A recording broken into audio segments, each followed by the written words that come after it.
you should be able to feel happy being alone with yourself. Wanting to be alone and isolating yourself from people, it's kind of like two sides of the same coin, because they're both very extreme on opposite ends of this. There's a lot of people who really love to be alone to such an extreme degree that they don't ever want to be around other people. Being around people makes them sick to their stomach with anxiety, like going out. And then there's people who always are around people and they don't ever want to be alone, ever, and they're afraid of being alone. I feel like I've definitely experienced both of those. I've definitely always leaned way more towards preferring to be alone to an extreme degree. I've always loved being alone. Now, obviously, both of these are bad. Neither one of these are healthy. When you're afraid to be alone and you always want to spend time with other people and you always want to be around other people, you're running from something. There's gotta be like something like you cannot face for reals. And I've been there too. But like, when you're doing that, you're not giving yourself any time to reflect on anything that's possibly happened or that you need to process for your own sake, that you can process so that you can move on from it and grow. And if you're running from something and you're always around other people, you're never gonna have the time to process like that. I feel like also it's easy to find yourself around people that you shouldn't be spending your time with because you just are so desperate to not be alone that it doesn't really matter who you're spending your time with. You'll literally spend your time with anybody. It literally doesn't matter as long as you're not alone, which isn't good. Because obviously I think we should be very careful about who we spend our time with, because I saw this thing a while ago. Who we surround ourselves with is a reflection of who we are. You do kind of become the people that you surround yourself with the most. You do adopt their traits and they adopt yours as well. And also there's like an energy exchange between who you spend your time with.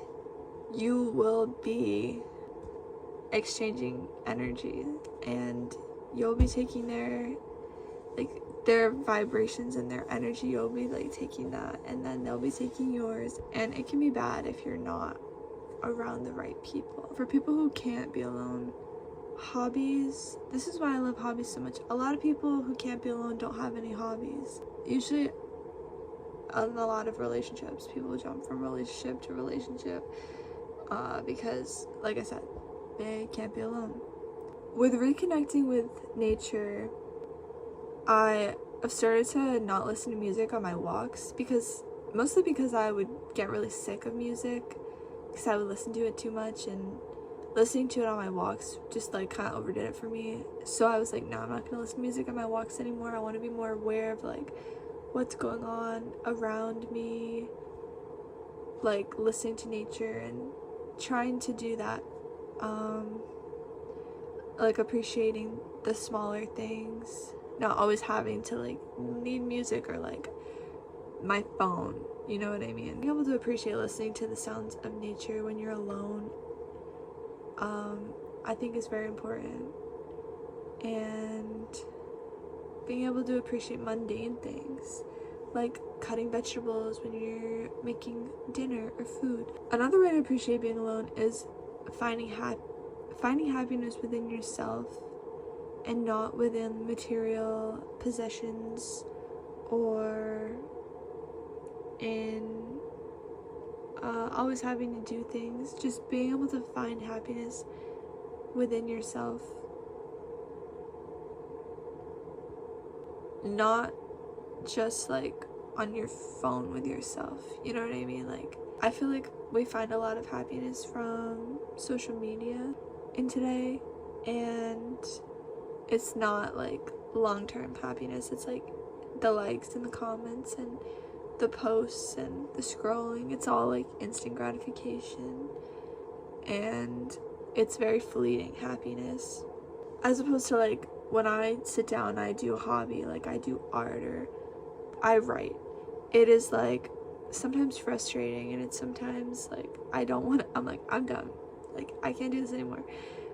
But like I find like more gratification in doing, like, after having done that, then going on my phone will ever give me like that kind of gratification or happiness.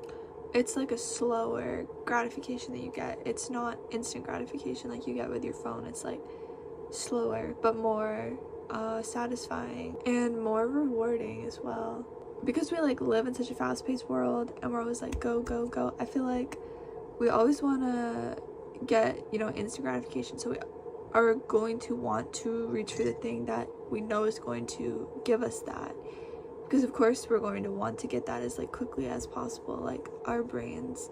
And it can be harder to want to sit down and do something that's going to give you like slower gratification, or even if it's something you enjoy doing, like a hobby that you enjoy doing, it still can be hard to bring yourself to want to do it, and you're just automatically going to want to go to the thing that is going to immediately make you feel some dopamine.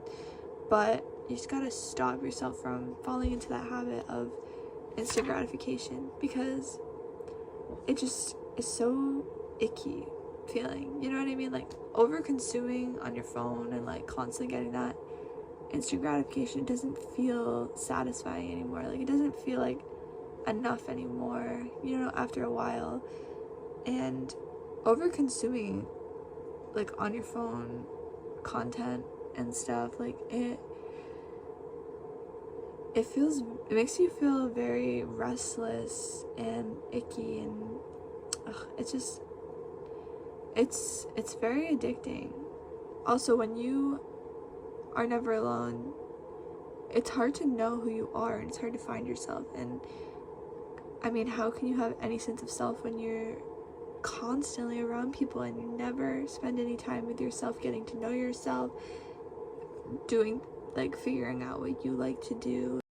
Also, figuring out what your values are.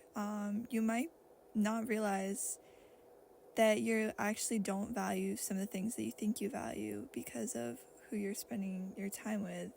It's easy to think that you value things when in actuality you're taking on their values. Once you step away, you realize, wow, I really don't value that at all. Having alone time and reflecting also allows you time to reflect on your self-worth and what you're willing to put up with from other people. And you might not realize how much you let things slide with people, or you just might not realize your self-worth. Don't distract yourself with people, and don't isolate either, because for isolating, I've definitely been a lot more on that side of the spectrum of that. That is not good either. It's not good to isolate, because there's just a lot of reasons why. When you're always isolating yourself, it's hard to appreciate being alone. It's hard to appreciate your alone time, and you will appreciate it more if you surround yourself with people. I think that there has to be like a balance. Like my social battery gets drained pretty quickly, so there's gotta be like a balance there. Like I think some people just have a bit like more of a social battery, some people have less. I definitely am a person who has less of a social battery. I think that there is a balance still though of being social and having alone time, and I think that is so crucial to finding that, because humans are social creatures and we need to socialize. It is a part of like who we are, like, and we can deny that as much as we would like to, but that is just the truth, that we are social creatures and we need relationships with other people. Like, I'm not talking about just romantic relationships, but like we need like friendships and or family, you know what I mean? We need something. Otherwise, I think it's really detrimental on us and on our health. A lot of the reason why people isolate, at least from my experience, is like anxiety. And I think social anxiety is also like huge for that. But also just like regular anxiety too. Like I've always had a lot of anxiety, so fixing that and working on that is kind of like, it kind of goes hand in hand with becoming more social again and finding that balance between being social and having alone time. You have to change your whole mindset. So I saw a quote, of course, because I feel like I'm turning into a Facebook mom. Your thoughts color your soul. And I really like that because I think that is so true. I think that if you're looking for positive stuff, you're going to see positive things. You're going to attract positive things. If you're looking for negative stuff, you're always putting out negative things, you're going to see negative things. You're going to attract negative things. And one of my favorite examples is like when you're mad and you catch your sleeve on the doorknob or something, or you bump your shoulder into the door, and that will literally only happen when you're mad. And it's like, it makes you even more upset. That's because like that's the energy level you're on, so you're like kind of attracting more negative things to happen to you. Changing your mindset can feel very hard at first because you literally have to like figure out how to rewire your brain. You kind of have to undo your old ways of thinking and form new habits. And I don't want to say that it's hard because I don't want to make that assumption for myself that it's a hard thing to do, but it can feel hard. And by make that assumption, I mean the law of assumption, like what you assume is your reality. But that's kind of another topic. For anxiety though, and ways that I stopped isolating myself so much, like getting over my anxiety, reconnecting with nature is a huge one. Like genuinely, like getting fresh air, grounding. Ways you can ground, and if you don't know what grounding is, it's basically just like reconnecting with nature. There's a lot of benefits to it, look it up. Putting your feet on the dirt, on sand, on stones, like walking on dirt, or walking on the beach barefoot or on stones, and these things can ground you. And there's a lot of benefits. Also like hugging trees, touching plants, just being out in nature. All of these things are very beneficial, and they do genuinely help with your anxiety. And I'm not just saying go do this one time and you're gonna be healed. It's over a period of time of regularly doing these things. I found that drinking tea, it was like kind of fun. Like I never have enjoyed the taste of tea, but I like to have something to look forward to, and I did look forward to drinking tea. Like for some reason, even if it's not that tasty or necessarily enjoyable, I can like find a way to enjoy it. Like I actually do enjoy like drinking kombucha, which I never used to enjoy, or getting those the health shots at the store that are like, they're usually with the kombucha, and I don't know why, but like I look forward to getting those, even though they don't necessarily taste good. I think it's like about like knowing that I'm taking care of my body. Like it's just like it feels nice to like know that you're taking care of yourself, and also to have like a little routine of like having a cup of tea or having a glass of kombucha or whatever. Like if you buy the big bottles and bring them home. Routine with anxiety is just important because when you don't have a routine and you have a lot of anxiety, I think that it does make it worse. I feel like when you don't have a routine, it kind of feels like you have a loss of control, and like anxiety is like feeling like you have a loss of control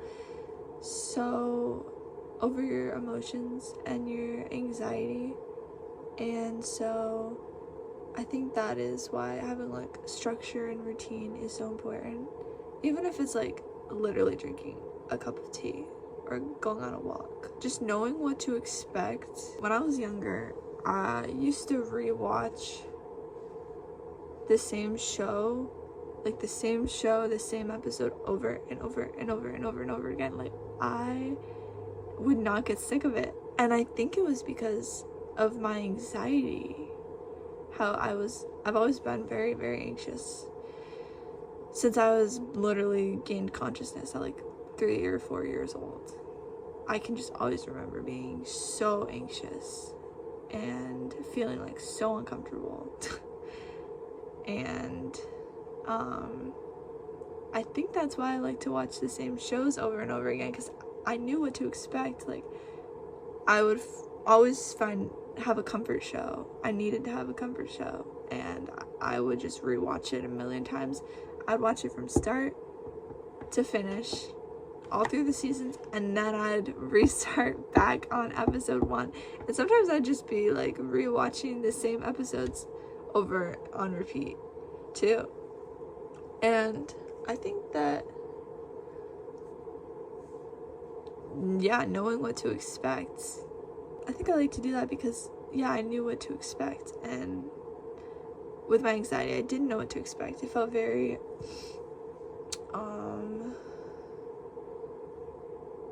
it felt like it would come on very unexpectedly, or like it was out of my control, but like a show was in my control, if that makes sense.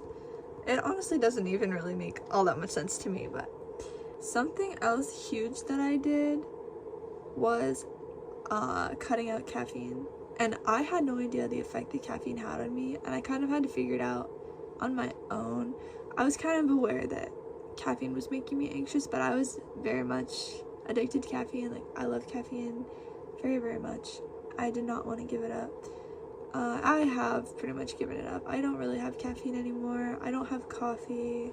I'll go through like little phases where I feel like I can have coffee and be alright, but like usually it just isn't worth having caffeine for me, because it'll just like make me feel very anxious, or like have a panic attack or something. And I just usually don't find it worth it, even though I very much love coffee. And I used to love energy drinks so much.